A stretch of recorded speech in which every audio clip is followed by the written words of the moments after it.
जलाली नाम में आप सबको जय यीशु मसीह की। प्रभु का धन्यवाद देते हैं आज के सुंदर समय के लिए, इस पवित्र दिन के लिए और इस मधुर और अच्छी सामर्थ्य संगति के लिए, आराधना के लिए, जो हम सब एक साथ मिलकर के उसका लुत्फ और उसका आनंद उठाया है। हर बात में प्रभु को महिमा मिले और प्रभु का नाम हमारी जिंदगियों से यही कोशिश करेंगे वर्ष में, हमारे जीवन से प्रभु को ही महिमा मिले, अपने आप को नहीं, प्रभु को महिमा मिले। क्योंकि यदि हम प्रभु को महिमा देंगे तो परमेश्वर हमको बढ़ाएगा। यदि हम प्रभु को महिमा देंगे तो परमेश्वर हमारे स्वरूप को खूबसूरत बनाएगा। यदि हम परमेश्वर को महिमा देंगे तो परमेश्वर हमारे वचनों के द्वारा दूसरों को आशीष देगा। यदि हम प्रभु को महिमा देंगे तो हम जिंदगी की वो मिरास को प्राप्त करेंगे जो परमेश्वर ने हमारे लिए रखी है। आमीन। तो इसलिए हमारा नववर्ष के अंदर कोशिश करें, प्रयास करें, मेहनत करें कि हमारा जीवन प्रभु को महिमा देने वाला बने, अपने आप को नहीं, प्रभु को ऊंचा करें। इससे पहले कि हम लोग वचन में पढ़ेंगे या सीखेंगे या पढ़ेंगे, हम उन हिस्सों की पुनरावृत्ति करेंगे जो आरंभ में पढ़े गए थे और आज के शिक्षक को जो आज के लिए एक नए सबक को लेकर के आया है उसको जानकारी में ग्रहण करें। जो सबसे पहला हिस्सा पढ़ा गया था वो था यिर्मयाह नबी की पुस्तक, उसका 31 अध्याय, उसके पहले 9 पद। दूसरा हिस्सा जो पढ़ा गया था सुसमाचार में से वो था यूहन्ना रचित सुसमाचार, उसका पहला अध्याय, उसके 9 पद से लेकर के 18 पद तक। और उत्तरवादी पाठ के रूप में जो भजन पढ़ा गया था वो था 103। इन वचनों से संबंधित जो आज का थीम है, जो आज का शीर्षक है, वो कुछ इस प्रकार से है, We are sharer in the sonship of Christ. We are sharer in the sonship of Christ. हम मसीह के पुत्रत्व में हिस्सेदार और साझेदार हैं। बड़ी अच्छी बात, खूबसूरत बात है कि हम मसीह के पुत्रत्व में, मतलब कि उसकी औलादों में हम और आप पार्टनर हैं, हिस्सेदार हैं। हमारा और परमेश्वर का साझा है। सोचो जरा कितनी बड़ी बात है। एक अपवित्र को परमेश्वर जो पवित्र है अपनाने के लिए तैयार खड़ा है। एक पापी को निष्पाप परमेश्वर, जिसको सारी दुनिया जानती और सजदा करती और सलाम करती, वो परमेश्वर जो पवित्र है, ये अपवित्र को इस बात का आहत देता है कि मैं तुम्हारे पाप को दोबारा डिस्कस नहीं करूंगा, एक बार मेरे पास आ जाओ तो तुम मेरे पुत्र और पुत्रियां कहलाओगे। What a great promise made by God। हम लोग वचन में आगे बढ़ेंगे, उससे पहले प्रार्थना करें ताकि हम आशीष पाएं। दुआ। जीवित और समर्थी पिता परमेश्वर, राजाओं के राजा, प्रभु के प्रभु, सर्वशक्तिमान पिता, हम आपको धन्यवाद देते हैं आपकी आशीषों के लिए, बरकतों के लिए जो आपने हम सबको दी। आपका धन्यवाद। हम सब पर अपना अनुग्रह बनाइए, हम सब पर अपनी दया। जितने लोग यहाँ पर मौजूद हैं वे सब प्रभु आपके नाम के द्वारा उत्तम आशीषों को प्राप्त करें और वचन उनके जीवन के अंदर घर करें और वचन की आशीष उनके जीवन को खूबसूरत बना सके। धन्यवाद प्रभु, आपने प्रार्थना यीशु के नाम से मांगे, आमीन। प्रभु का कलाम हम लोगों को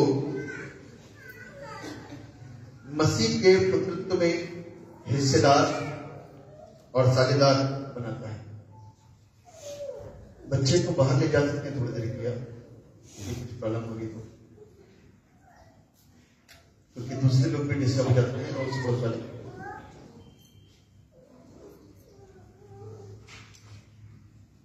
परमेश्वर का कलाम हम लोगों को सिखा रहा है कि हम मसीह के पुत्रत्व में हिस्सेदार और साझेदार। हिस्सेदार और साझेदार किसको कहते हैं मालूम? पार्टनरशिप। कल हम लोग शाम को यहाँ पे काम कर रहे थे, तो कुछ हिस्सेदारी और पार्टनरशिप और उनके ग्रुप में शामिल होने से किसी का नाम हो जाता है, सम्मान हो जाता है। और बाइबल हमको बताती है यदि हम परमेश्वर की तरफ आ जाएंगे तो परमेश्वर अपने ग्रुप की जो आशीष है वो हमारे ऊपर मिल देगा। परमेश्वर का ग्रुप त्रिएकता, God the Father, God the Son, God the Holy Spirit. जो परमेश्वर करता था और करता है, ठीक है। शुरुआत में परमेश्वर ने जो काम करे शब्दों के द्वारा करे, बोल करके करे, बना करके करे।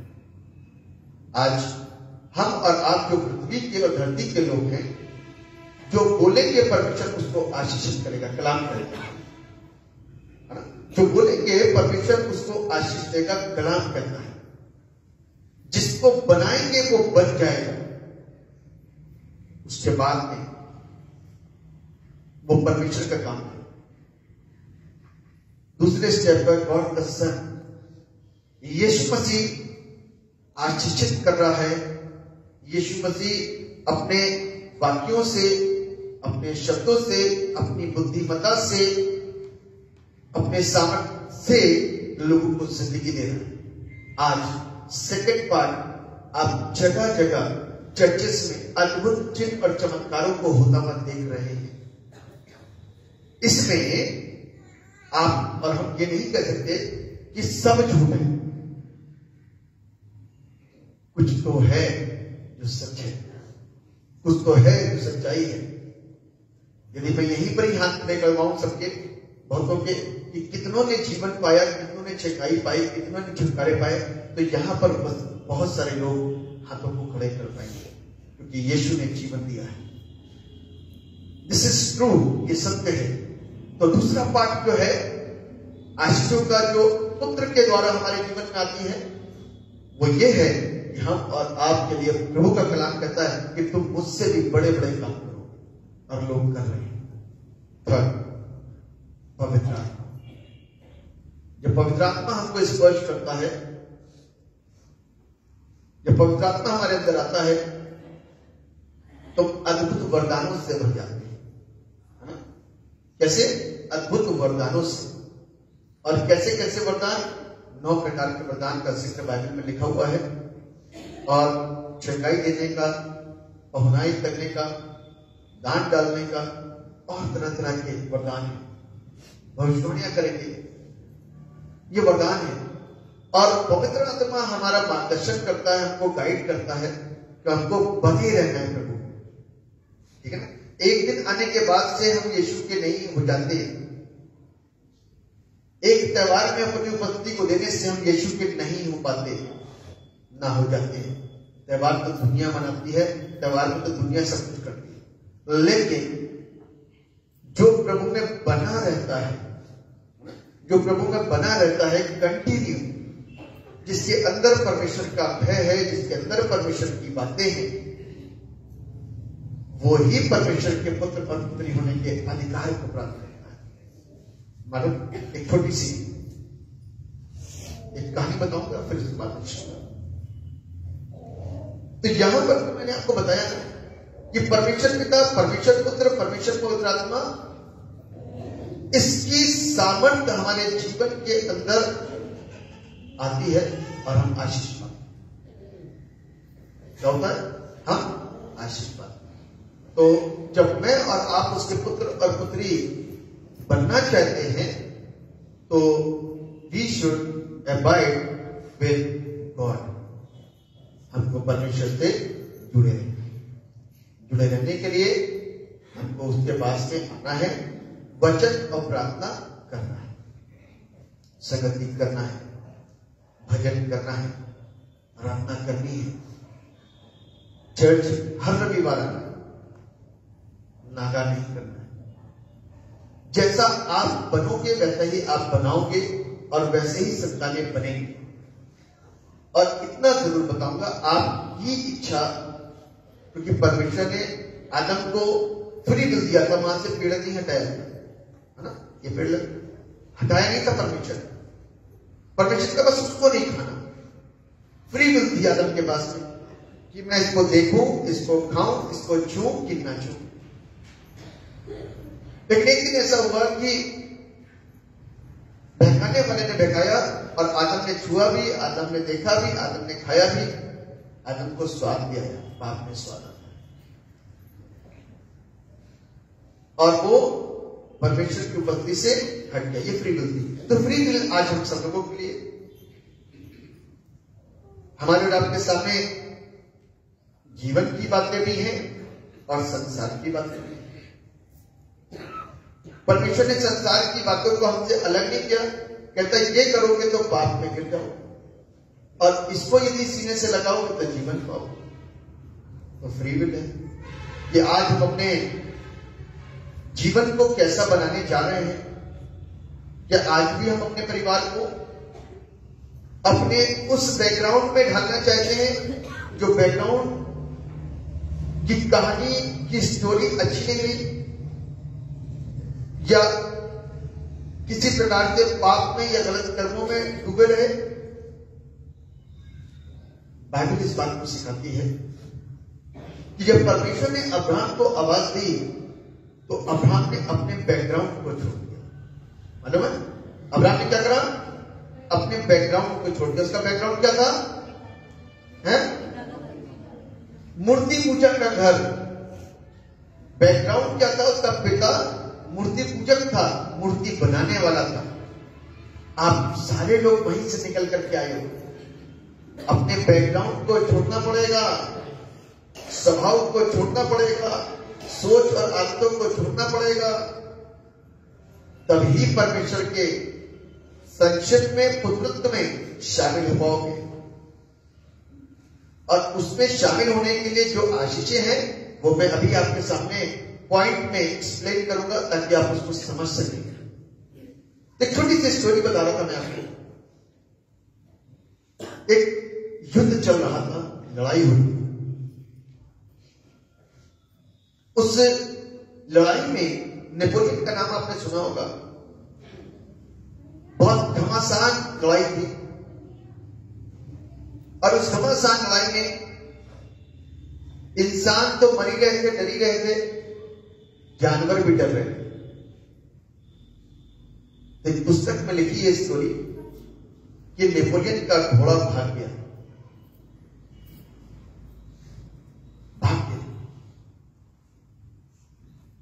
तब क्या होता है कि छोटा सा सैनिक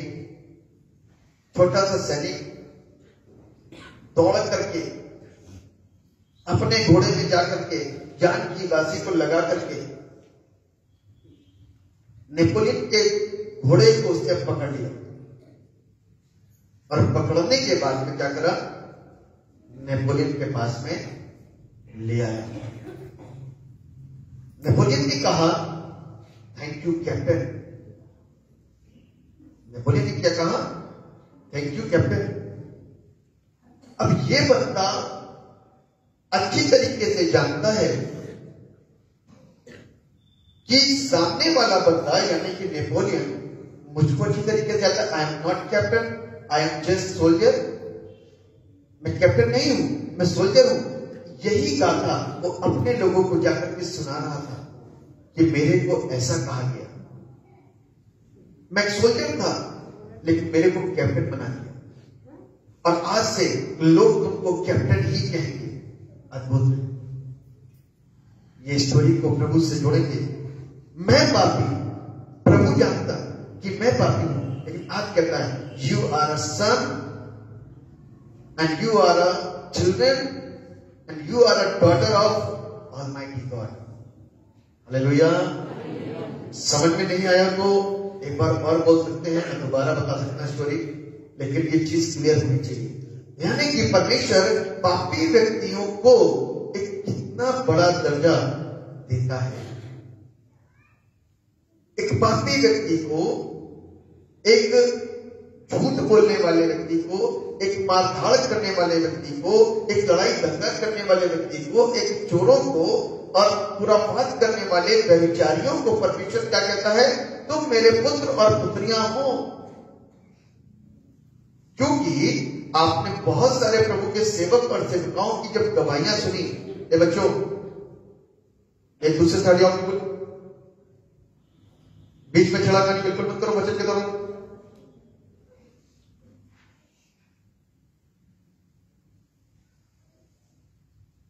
खुदा का कलाम हमको बताता है कि हम गुनहगार हैं, हम पापी हैं, उसके बावजूद भी परमेश्वर हमको और आपको कोई स्थान प्रदान कर रहा है जिसके हम लायक नहीं हैं, जिसके हम योग्य नहीं हैं,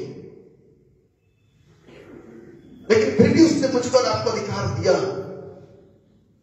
फिर भी उसने मुझको और आपको हक दिया, फिर भी उसने मुझको और आपको इज्जत दी, फिर भी उसने मुझको और आपको वो आनंद दिया, फिर भी मुझको और आपको उससे घमंड करने का अवसर दिया कि we are the children of almighty God. निकालिए यूहन्ना रचित सुसमाचार उसका पहला अध्याय उसके 12वें पद को पढ़िए कोई। यूहन्ना 1:12। परंतु जितनों ने उसे ग्रहण किया, बस ये बात को ध्यान रखिएगा, जितनों ने उसे ग्रहण किया उसने उन्हें परमेश्वर की संतान होने का अधिकार दिया। यानी कि हम और आप उसको ग्रहण करें। उसको ग्रहण करने का मतलब आत्मत्याग, यानी कि बहुत सारी चीजों का त्याग जो संसारिकता है। परमेश्वर ने पृथ्वी को बनाया तो मना नहीं करता कि तुम इसमें ना रहो। परमेश्वर ने वनस्पतियां बनाई, मना नहीं करता है कि तुम इसका सेवन ना करो। परमेश्वर ने फल बनाए, मना नहीं करता है कि ना को, इससे तुमको कोई नुकसान नहीं होगा। नुकसान सारी चीजों से होगा जो गलत है, जो आडंबर है, जो बुरी है, जो परमेश्वर को नापसंद है। उन सारी चीजों से परमेश्वर नाराज होता है। परमेश्वर उन सारी चीजों से नाराज नहीं होता जिसको परमेश्वर ने रचा और बनाया। कहता है जो कोई उसे ग्रहण करेगा वो उसे उसके पुत्र और पुत्री होने का अधिकार है। We will get the authority and power from Almighty God when we receive Jesus as our personal Savior। जब हम उसको अपना व्यक्तिगत तरीके से उद्धारकर्ता मानेंगे, तब वो खुशी, तब वो आनंद, तब वो पुत्रत्व होने का अधिकार हम पाएंगे। और जब हम एक बार उसके संतान बन जाते हैं तो फिर हम क्या करेंगे? हम वो करेंगे जो वो करता है। मैं समझ पा रहे हैं? तो हम क्या करेंगे? हम वो करेंगे जो वो करता है, हम वो कहेंगे जो वो कहता है, हम वो बनाएंगे जो वो बनाने के लिए कहता है। ये सारी आशीषें वहां से जुड़ी है जब हम उसको स्वीकार करते हैं। उसको स्वीकार करना वो ये कहता है कि तू अपने आपे में आ जा और अपने पुराने मनुष्यत्व को, अपने पुराने स्वभाव को, अपने पुराने कार्यों को, अपनी पुरानी मान्यताओं को छोड़ कर त्याग। तब मैं तुझे खुशी से आलिंगन करूंगा, गले लगाऊंगा। क्योंकि मुस्लिम बेटा जब बाप के घर को छोड़ करके चला गया था ना, जब सब कुछ उसने गंवा दिया, जब वही मित्र जो उसको साथ में लेकर के गए थे, उन्हीं मित्रों ने उसके लिए दरवाजे बंद कर दिए। अब उसके पास कोई ऑप्शन नहीं था, वापस लौट करके वो बाप के घर आने के लिए सोच रहा है। प्लान किया, नल खोल रहा है, पानी नहीं है, भूख के लिए तरस रहा है, खाने को नहीं है, नहाने के लिए नहीं है, कपड़े बदलने के लिए नहीं है, गंदी करने के लिए नहीं है। आज रियलाइज हुआ कि मेरे बाप का घर इस संसार से बहुत उत्तम है। हमें संसार में कहां पर किसको क्या मिलता है बताओ ना। इतनी बड़ी दुनिया के अंदर वो मुस्लिम बेटा कुछ नहीं प्राप्त कर पा रहा अपने बाप के घर को छोड़ने के बाद। संसार को छोड़ना पड़ेगा, संसारिकता को छोड़ना पड़ेगा। यानी कि उन कामों को, उन सोचों को, उन विचारों को, उन मान्यताओं को, जिन चीजों को हम ऊंचा समझते हैं, उनको छोड़ना पड़ेगा। तब वो परमेश्वर गले लगाएगा मुझको ना। और मुझको और आपको अपने पुत्रत्व होने का अधिकार देगा। और अधिकार जब वो मुझको और आपको देगा, तब ऐसा ही अधिकार नहीं आएगा, तब सामर्थ हमारे रब की जिंदगी में ठहरेगा। हम अन्य अन्य वरदानों से भर दिए जाएंगे, क्योंकि अब हम संसारिक नहीं रहे, अब हम आत्मिक हो गए। ठीक है ना? Now we are not worldly, we are spiritual, we are sons of God, we are children of God. जब हमने उसको अपना मुक्तिदाता माना और स्वीकार किया, तो उस नेपोलियन एम्परर ने उसको कहा थैंक यू कैप्टन, और वो खुश हो गया, पद बढ़ गया, इज्जत मिल गई, उस सम्राट के निगाहों के सामने आ गया, सम्राट के नॉलेज में आ गया, सम्राट के संज्ञान में आ गया। आज हम और आप उसके पुत्र पुत्री होने के बाद उसके संज्ञान में आ जाते हैं, उसकी नॉलेज जानते हैं, उसकी आंखों के सामने जाते हैं। फिर वो कहता है, बड़ा सुंदर सा गीत है, हम लोग अक्सर करके गाते हैं, गिन गिन के विनती कर बेशुमार तेरे। कहता है कोई भी चीज तेरे ऊपर हमला नहीं कर सकती, क्योंकि तू उसके संज्ञान में। कोई भी चीज तुझको मार नहीं सकेगी, डुबो नहीं सकेगी, क्योंकि तू उसके संज्ञान में है। आज हमारी जिंदगी की गवाहियां क्यों बनती है? अभी बताए ना, सुनील ने गवाही दी कि हम परमेश्वर से दूर हो रहे थे, लेकिन कभी परमेश्वर के थे। वो जो कभी परमेश्वर के थे ना, उसकी वजह से परमेश्वर ने संभाला। वो इतना क्रूर परमेश्वर नहीं है, ध्यान रखना।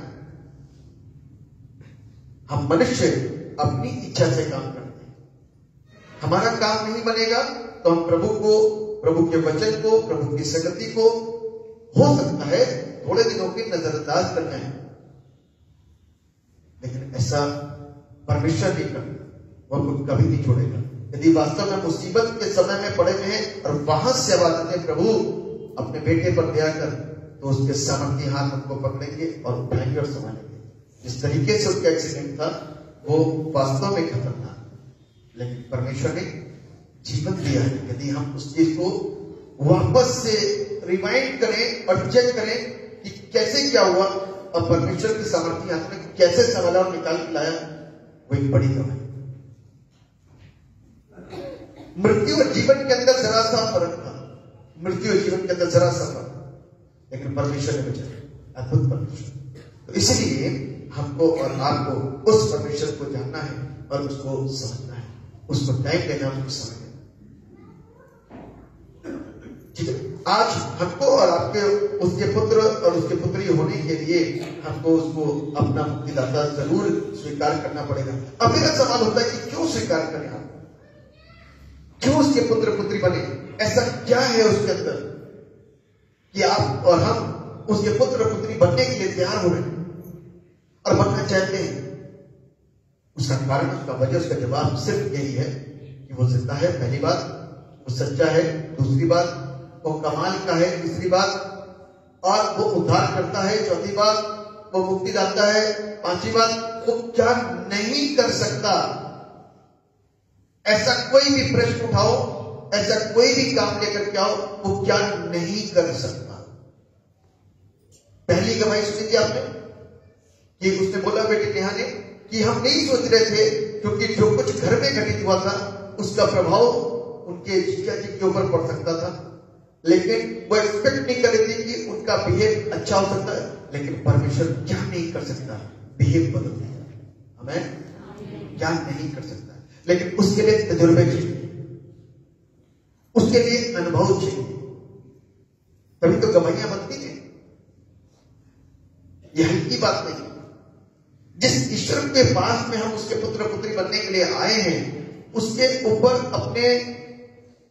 अपने हर एक चीज को सामने रख दें, अपनी बातों को, अपनी हर एक चीज को, अपनी मजबूरियों को, सब कुछ उसके सामने रख दें और उससे कहें कि प्रभु मैं तेरे मार्ग पर चलना चाहता हूं, अब मुझे रास्ता दिखा। थोड़ी सी शुरुआत में गड़बड़ी हो सकती है, परेशानी आ सकती है, लेकिन परमेश्वर बिल्कुल साफ निकाल के लेकर के आएगा। ये उसका वायदा है,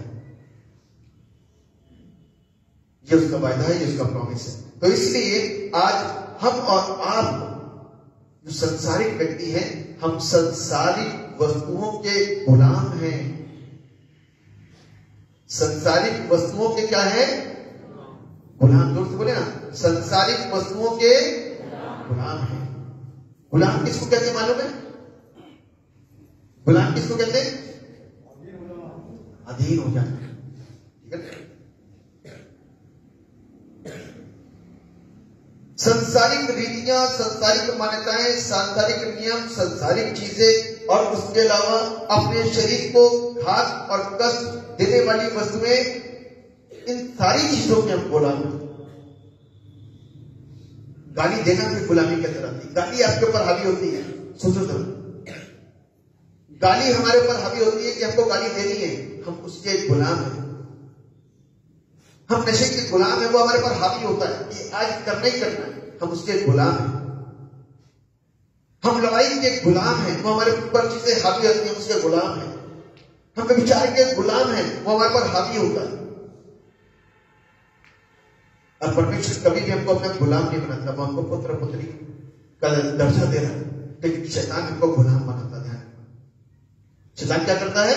वो गुलाम करता है। संसारिक चीजों के ऊपर मन लगाने वाले व्यक्ति, संसारिकता के साथ में चलने वाले व्यक्ति परमेश्वर के पुत्र पुत्री नहीं हो सकते जब तक हम उसे ग्रहण न करें। उसको ग्रहण करने की सबसे पहली शर्त कि हम संसारिकता को और अपने आप को छोड़ करके आए, तब प्रभु बने।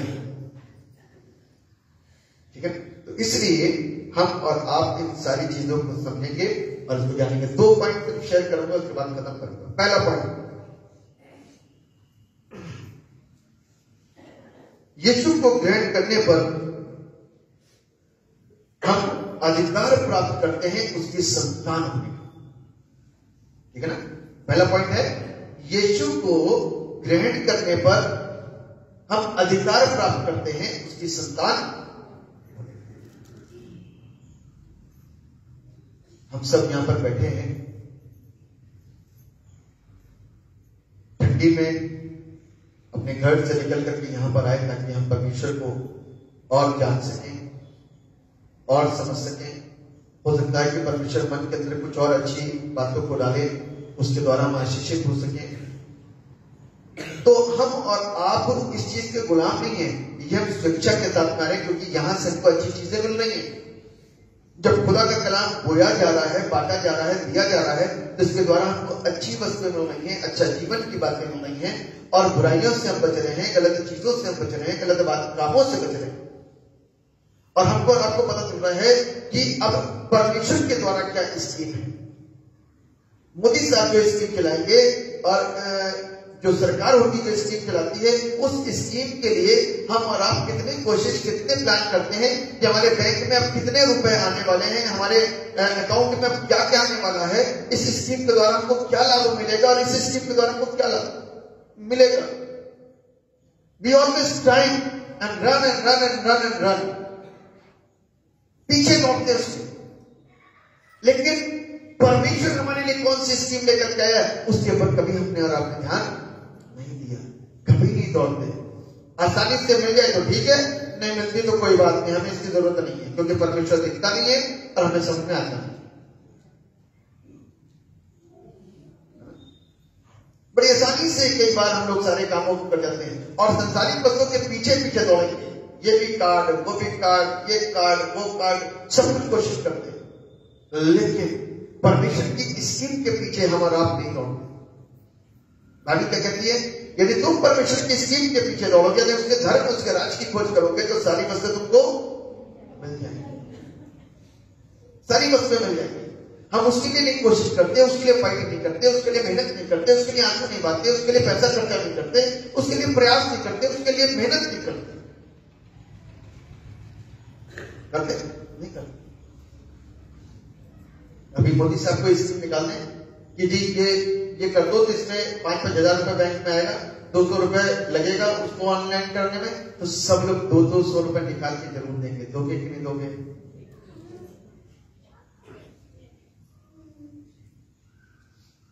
are abide with the world, not with the Christ, even though we are Christian.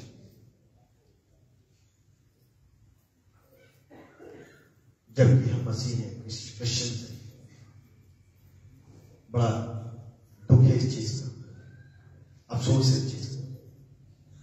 मैं देखता हूं अपने लोगों को, नौजवान बच्चों को, एक से एक बाइक उनको पता है, एक से एक कारें उनको पता है, एक से एक मोबाइल के सिस्टम्स उनको पता है, सब कुछ पता है, लेकिन they do not know the word of God. They do not know the word of God. Who is Elijah? उसके काम क्या थे? एलिया के काम क्या थे? They don't love word of God. ये अफसोस है। बाइबल हमको इस बात को सिखा रही है। ये साधारण सा सेंटेंस नहीं बोला मैंने आपके सामने कि साधारण सी बात करनी कि यीशु को ग्रहण करने पर हम अधिकार प्राप्त करते और परमेश्वर के संतान हो जाते हैं। ये साधारण सा शब्द नहीं है। इसके पीछे जो सिस्टम जो हुआ है, इसके पीछे जो गहराइयां जुड़ी हुई है, इसके पीछे जो चीजें हमको त्यागनी और छोड़नी है। मन में हर प्रतिज्ञा के साथ में एक आज्ञा जुड़ी है। आज्ञा ये कि हमको उसको ग्रहण करना है।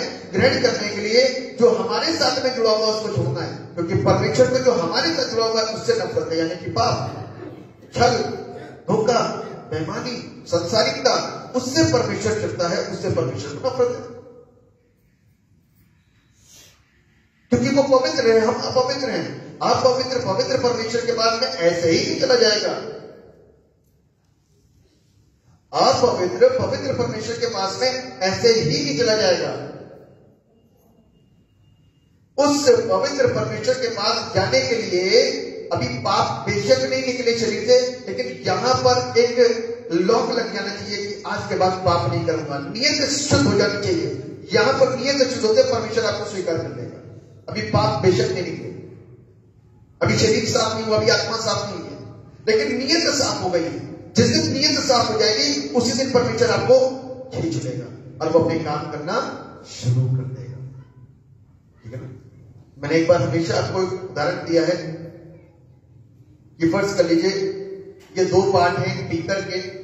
इस बीकर में गंदा पानी है और ये बीकर खाली पड़ा है। तो जब हम पीछे से फोर्सफुल पानी डालेंगे तो इस बीकर का गंदा पानी यहां से होते हुए निकल के बाहर चला जाएगा और एक समय ऐसा आएगा कि इसमें भी साफ पानी जाएगा और इसमें भी साफ पानी हो जाएगा।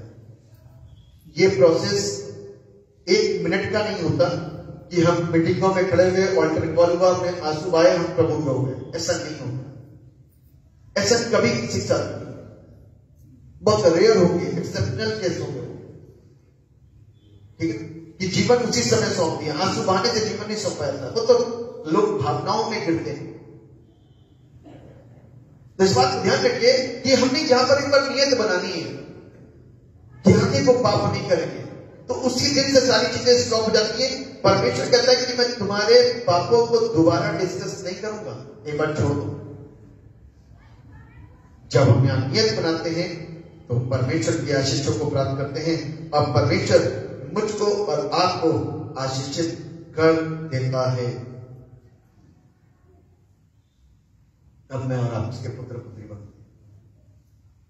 ये बड़ी अच्छी बात है, ऐसे नहीं बनते। ध्यान रखिएगा, संसारिक बातों की परमेश्वर की दृष्टि में कोई वैल्यू नहीं है, कोई भी वैल्यू नहीं। हमको और आपको पूरी रीति से कैसा बनना है? परमेश्वर के पास आने के लिए हमारे अंदर पवित्रताई का काम होना चाहिए। ठीक, हमारे अंदर पवित्रताई का काम। दूसरा पॉइंट आपके साथ शेयर करूं। परमेश्वर की संतान के लिए जो वाचा है कि हम अपनी जिंदगी, अपनी आशीष को प्राप्त करें। ठीक है ना?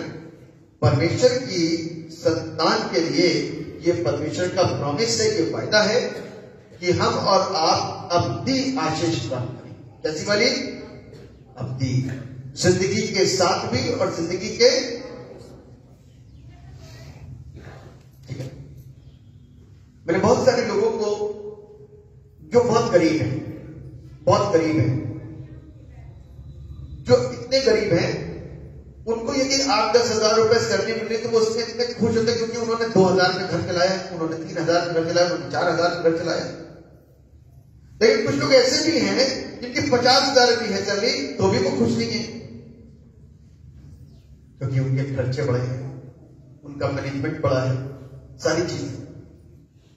लेकिन परमेश्वर के होने के बाद में परमेश्वर आपको ऐसा खूबसूरत बना करके रखेगा, ऐसा ब्लेस बना करके रखेगा कि लोग आपको देख करके ताजुब करेंगे, और जिस दिन आपकी स्टोरी को सुनेंगे ना उस दिन हैरान हो जाएंगे, ये क्या हो रहा है और ये कैसे हो सकता है। उस दिन हैरान हो जाएंगे, क्योंकि परमेश्वर हमारे और आपके अंदर वो खुशी, वो आनंद, वो तसल्ली, वो संतुष्टि अंदर डाल देता है जब हम यीशु को स्वीकार करते हैं। जब हम यीशु को स्वीकार करते हैं, ये उसका प्रॉमिस है, उसका वायदा है। मेरे प्रियो, वो अपने वायदे को कभी भी हमसे और आपसे अलग नहीं करता। वो हमारे वायदे को, अपने वायदे को हमेशा हमारे जीवन के अंदर पूरा करता है। चैलेंजेस कुछ भी क्यों ना हो, चुनौतियां कैसी भी क्यों ना हो, उन चुनौतियों में वो मेरी और आपकी सहायता और मदद करता है। तो आज जितने लोग भी परमेश्वर के पुत्र और पुत्री बनना चाहते हैं, ये ऑफर है उनके लिए, ऑफर है, स्कीम आई है। एक बार फिर से नए साल के पहले हफ्ते में ये स्कीम निकली है कि परमेश्वर मुझको और आपको अपनाना चाहता है, अपना बेटा और अपनी बेटी बनाना चाहता है।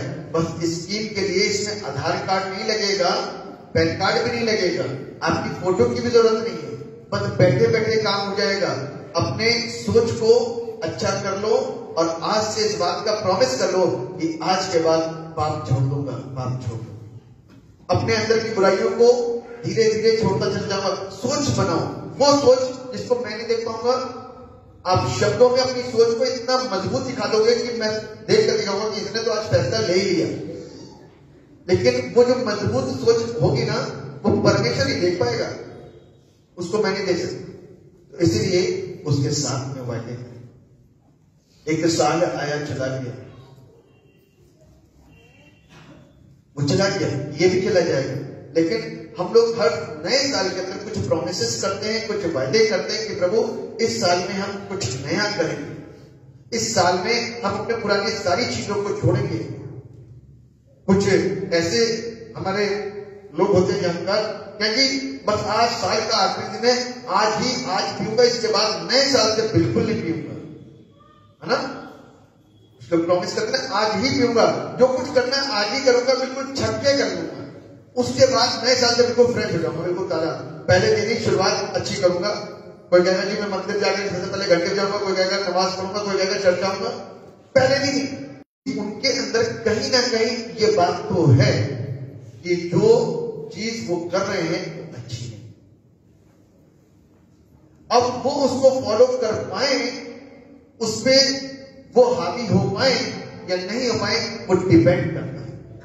लेकिन इतना जरूर है कि वो इस बात को जानते हैं कि वो पाप कर रहे हैं, इतना वो जरूर जानते हैं कि वो जो कर रहे हैं वो गलत है, इतना वो जरूर जानते हैं कि उसका प्रभाव उनके समाज पर, उनके परिवार पर अच्छा नहीं पड़ रहा है। वो इस बात को जानते हैं कि उसके द्वारा उनके शरीर को कष्ट और नुकसान हो रहा है, इस बात को जानते हैं।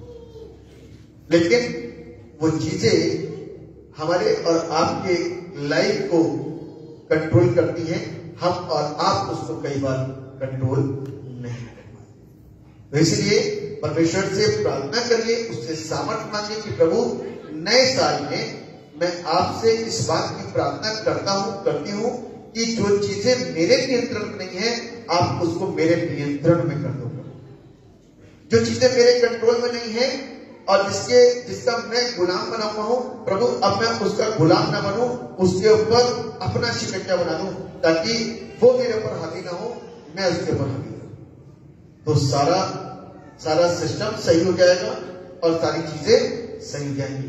हम सुधर जाएंगे, आप सुधर जाएंगे और हम और आप परमेश्वर के पुत्र और पुत्री में हो जाएंगे। तो परमेश्वर इस कलाम के द्वारा हम सबको बहुत आशीष दे, बहुत बरकत दे।